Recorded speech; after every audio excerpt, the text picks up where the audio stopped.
and let's see how the evening goes. So let's see what do we do to bridge the gaps. Actually, I'm so uncomfortable on the stage. All right, anyway, let me just.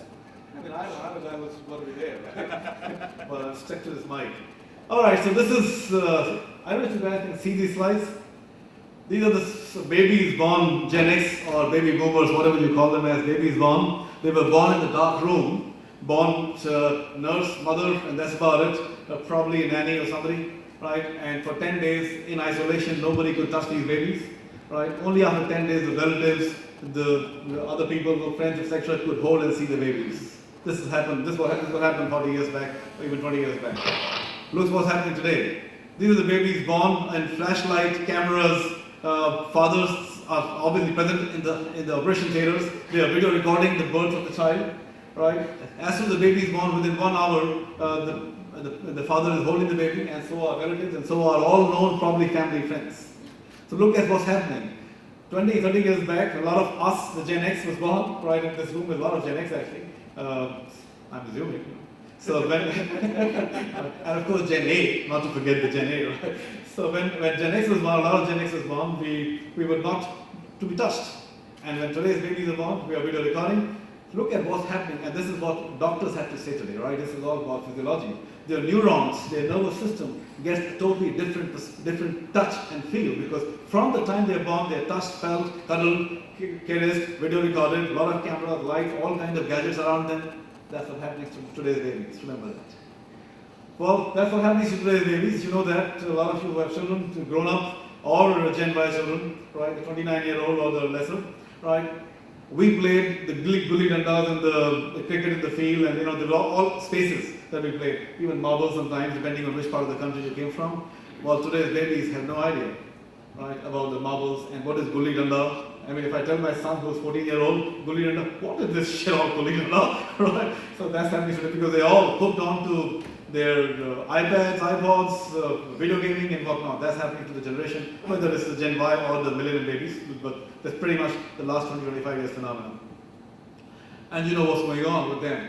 We were just stuck to writing letters, and I remember I was so good at writing letters. I was in the hostel doing my management in Bombay. My parents were in Lucknow, and I would write long 5, 6, 7 pages letters, and once in a month was good enough. Today's babies write, they're on Facebook, Twitters, and Gmails, and Yahoos, and whatnot, and they're writing every minute of the day. Some statistics say they are on the web on an average 72 hours in a week. That's startling. 72 hours. Can you imagine that? Right? I know that my son sits on his Apple Mac till about 3 o'clock. He still gets up at 6:30 in the morning because he goes to 7:15 school. It's unbelievable. And this is going on for the last 20, 30 years. So when I went home and my parents asked me how the school, I would say the school was good. And today's babies and the Gen Y babies say, well, read my blog. It's all there on the net. Right? That's Gen Y, guys. Well, when I stayed in the hostel, we used to have one STD booth. So pardon me, this is a copyright picture, so I put the copyright. So when I went to this college, we had one STD booth, and I'm sure a lot of you saw that. Actually, we didn't have STD. People would call, my parents would call, and we would wait in queue that my dad would call, and a mom would call, and I would talk to them. It could be once in a week, because only Wednesday or a Saturday evening was allowed for you to take calls. It was typical a hanging phone like that, which was a telephone booth. And today, the Gen Y, the last 20 years you've seen, and I'm sure a lot of your kids and my son, they all on iPhones and all kinds of phones. They call their parents, friends, girlfriends, boyfriends, whatever it might be, 5 times a day. We didn't even call 5 times a month. So that's Gen Y for you, ladies and gentlemen. So what has happened over the last 30, 40 years to organizations and people? They obviously have changed. Now, this is not about Gen X and Gen Y. Right, we will continue this debate, but this is not about Gen X and Gen Y. What is happening? Let's just have a quick look. Let's look at what happened in the 60s when we talked about personnel management. And some of you who have a lot of gray hair, who have seen the world from the 60s, 70s, who have seen the personnel management. Organizations were constrained private sectors. There was license Raj, nationalized bank, and price control tariffs. What about employees? Unemployment rate was high, government jobs was the in thing. Everybody wanted to do a BCom, BA, and the parent would say, well, take a government job, get into a bank, PSU, that's it, life is made. And Genesis typically was startup, Birla, Mafatulal group, some of them are extinct now, some of those groups, and just take the job that's good enough. save money for a house, get married, have kids. So that's how it was. Job security, essentially cradle to grave. This was 60s, 70s era of personnel management. So 80s, 90s, I am just clubbing the period together in the interest of time. It moved from personnel to human resources. Of course, it went through several metamorphoses, from personnel to human relations, employee relations, and so on and so forth, and then human resources, right? Organizations in the 80s and 90s trend towards deregulation, and we know liberalization happened. Continued public enterprise, which still continues with the core India success and whatnot. High growth rate, low inflation, skills shortage, and emergence of the service sector, the technology sector, the banking sector. The BPO IT has happened much later, which is the 2000s. Right? What about the employees in the 80s and 90s? A lot of them 9 to 5 job, they were happy with that. What work today will work tomorrow, also standard process practices. Right? Aspirations abroad, a lot of people, we know a lot of brain drain happened to US in the 80s and 90s. Right? H1B was the in thing. And in some states in the country, if you have an H1B, the dowry rates went up by 10 times and 20 times and whatnot, right? So, of course, a lot of them are coming back now. Education gets you a job, and there was a rise of the entrepreneur. We saw a lot of entrepreneurial small-time companies from Samir Bhatia and whatnot. The entrepreneur rose up in the 80s, 90s. Of course, the 2000s, it's changed. It is the era of entrepreneurs today. So, job was a means to an end.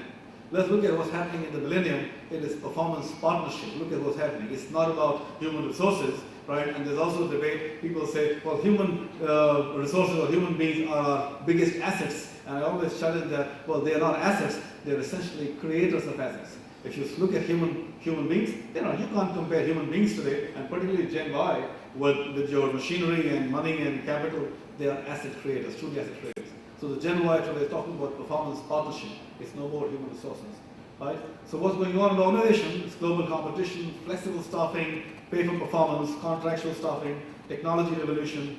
Attracting, keeping the right people obviously is the biggest challenge. All of us face that in human resources. Let's look at the people. What's going on with the people? Employees, autonomy, collegial support, and communication. This is the in thing. A lot of research has been done by a company called Blessing White, which is our principal. This is the world's third largest consulting and training company based out of New Jersey. This is the first thing that came up in the leadership survey as to what is that when you're managing people today, what is that Gen Y looking for? They're looking for autonomy, collegial support, and communication. They're looking for instant gratification. I do a good job, well, I need a pat on the back and a promotion and an increment or whatever. Right?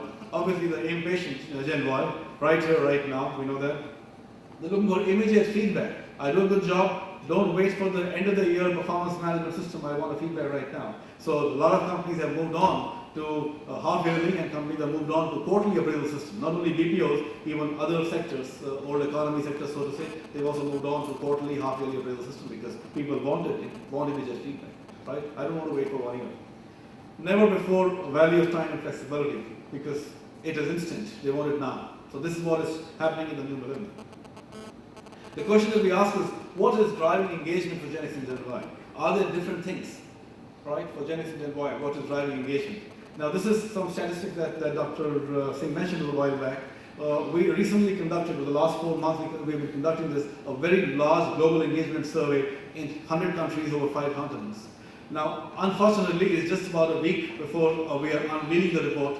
24th of this month, November, we have a big show in the Lalit in Delhi. So where we will be unveiling the entire report and giving the copies of the engagement report.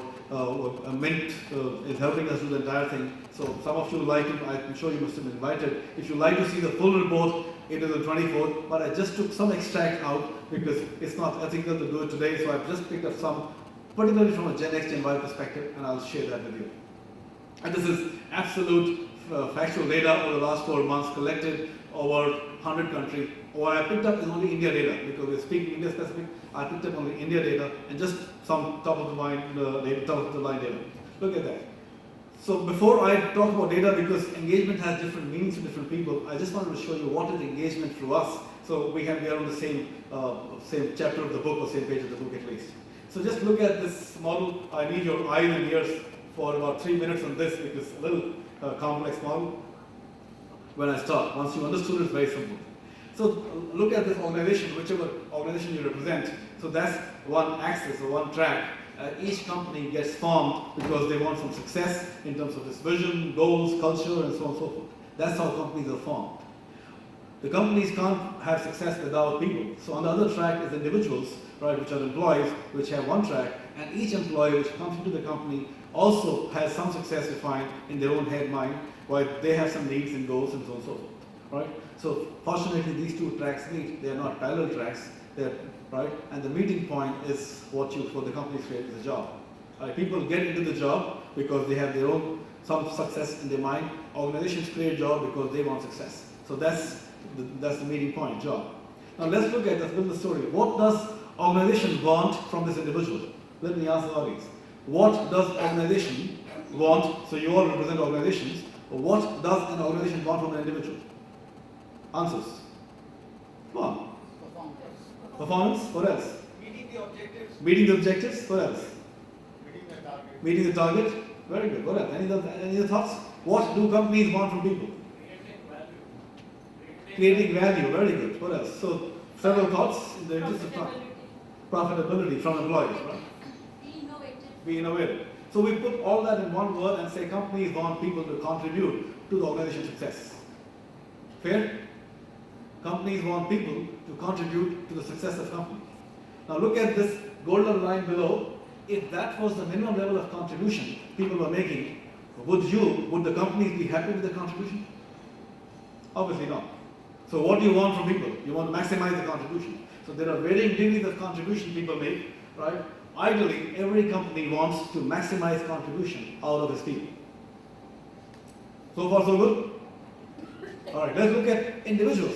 Now, you're also employees of different companies. As individuals, what do you want from the job? From the company? Answers? Job security.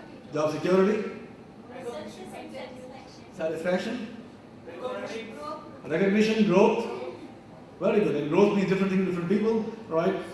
I was speaking to a BPO HR manager, and he said for us, growth people want a 2,000 increment in the salary because this is Gen Y, by the way. That he wants 2,000 increment because his friend has bought a new Yamaha bike, and only when he gets 2,000 with increment, he can pay the EMI for the Yamaha bike. That's the reason he wanted 2,000 rupees more. Different perspectives. So individuals want a lot of things, growth, satisfaction. So we have summed up all that in one word, satisfaction. Individuals want satisfaction, and that can mean different things to different people. Similarly, if you look at this line, if that was the minimum level of satisfaction that you were getting, would you be happy with the job? Obviously not. You want to maximize your satisfaction out of the job. So there are varying degrees of satisfaction. You will see several lines coming. And essentially, every individual wants to maximize satisfaction out of the job. Right? Now that's where the story starts. So look at that. Organization wants max contribution. Individuals want max satisfaction out of the job. When we did engagement survey, we tried to figure out where are people. Right? Now any guesses? Where would be Gen X and where would be Gen Y? Since that's the debate. On this matrix that you see, whatever the grid that you see. Where would be Gen X and Y? High on satisfaction, high on contribution, and so on and so forth. Any thoughts? Right? And interestingly, we found people scattered all over. It didn't matter what age, caste, creed, religion. We didn't measure religion and all that, but what age they belonged to, what sex they had, what number of years of experience, kind of organization, their level, hierarchy in the company, it didn't matter. So strange, and I'll show you some more data. So they were scattered all over. Right? Of course, in our engagement definition, our engagement definition is the alignment of max contribution and max satisfaction. So when that happens, that is the state of engagement. Most often people talk about satisfaction, employee satisfaction, great places to work, best employers, and so on and so forth. It's only one side of the story, which is satisfaction. Our definition of engagement, and I just wanted to have a clarity so that when we talk about engagement ahead, you know what we're talking about. It's an intersection of max satisfaction and max contribution. Only then the engagement happens. So that's the definition of our engagement. Now, this is interesting. We also looked at this. Well, this is another story, part of engagement, so as part of the model, I'll share that. We said who is responsible for driving the engagement is the leaders in the organization, which drive and communicate the organization vision to employees and link it back with their vision to the organization. Now that's another story. Now let's look at this axis, which is organization axis. Largely, companies are very clear about their vision. Companies are very, very clear about where they're going, what are their goals, what are their target, where they're going. Now this is the debate that is going on in minds of a lot of people who think Gen X and Gen Y needs are different. What about people? Are they very clear about what they want? Very interesting perspective came up. About 20, 30 years back, a lot of people were not too sure what they wanted. When we grew up, we were not sure what we wanted. And whatever my father was a banker, and he thought that I should do my chartered accountancy or cost accountancy and become a banker. Or my father was a doctor, so go and do medicine, become a doctor. So parents essentially influenced the thought. So we were not really clear, and that's the reason we hear of a lot of midlife crisis. We hear a lot of people in their late 30s, early 40s saying, well, this is not what I wanted from life, and I want to change. Now that's the difference that we have in Gen X and Gen Y. Today's generation, which is Gen Y, is pretty clear, and that's the reason that it's pretty clear as to what they're looking for. You know why they're clear? Because they have so much of information. They have so much of peers. There's so much clarity about what's going on. Right? And obviously the Gen X has changed quite a lot, and I'm so glad that Dr. Singh spoke first. Gen X, he said that I've got to move on, I've got to think the way they're thinking. I've got a friend of mine who's a managing director of a large telecom company. His daughter was working for one of the largest conglomerates in the country as a company secretary. Now she's a company secretary. Because father pushed her, she did. After working for 3 years, she said, this is not what I want to do. She's a typical Bombay kid, Gen Y kid, and after 3 years she quit her job and she went to US to do a 3-month course in bartendering. In UK, she is one of the highest paid bartender today. She gets £2,000 a night sometimes as a bartender. And her father was okay to do that. Because that's what she wanted for life. Right? 30 years back, 40 years back, a lot of you people who are women who are 30 years, 40 years plus, if you ever said, I want to do a bartending course, imagine what your parents would have told you. Right? So that's where things are moving. Alright, so that's the difference. The Gen Y is a little more clear about what they want. That's the only difference that came up in the survey. Let's look at some of the statistics quickly. So we divide the engagement model into 5 levels, which we call this the most engaged. Then we have the bottommost portion called disengaged. Right? Then we have honeymooners and hamsters on the left, which are essentially freshers and people who are just passengers in the job. And on the extreme right, we have crash and burns, essentially people who are high on contribution, low on satisfaction. Right? People who might quit, move out, just right? And in the center, they're almost engaged. A lot of people thought that baby boomers, I don't know if you know the definition of baby boomers, essentially post-World War II, people who are 40, which are ahead of Gen Y, so essentially people 45 to about 60, right? I'm not saying 62 because we have Gen A over here, remember that? So 45 to 60 only is baby boomers. So people thought they'll be in crash and burns. Interestingly, our survey results showed that people are scattered all over. It didn't matter whether you're baby boomers, Gen X or Gen Y, you scattered all over. It was so strange. And this is a population of 30,000 people in this country, and absolutely across sectors, across age, across experience. Right? So quickly, a few pages out of the Annual Employee Engagement 2010.